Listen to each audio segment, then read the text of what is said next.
It seems like this is more supportive to the risky assets than it is to government bonds, right? I mean, this basically raises the specter of taking a rate hike off the table, which will benefit stocks of companies that have done really well with respect to earnings, but doesn't necessarily give that much of a boost to government bonds that are still subject to higher for longer. Is that kind of your view in terms of positioning on the heels of this, on the margin?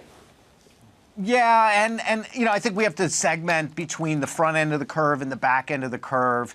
I think this is challenging for the long run in the back end of the curve, right? The Fed is from the most part dismissive of the inflation increase. They're not really taking it in too much into account. The characterization of it was bumpy, what me worry. So that's fine. But if you're holding 30 years of debt at interest rates that, may not sufficiently compensate you if you are at a longer period of a 3% inflationary period, that's a bit challenging and a little bit problematic. I think for the front end of the curve, it's a little bit easier story because you have less exposure because of the maturity and roll down that you benefit from there. But I think you have to be a little bit concerned about the longer run trajectory here, both from what we heard today in terms of monetary policy, but the other side of this, which we heard a little bit this morning in terms of Treasury refunding on the fiscal side. That's a bit more of a challenging environment for back end duration.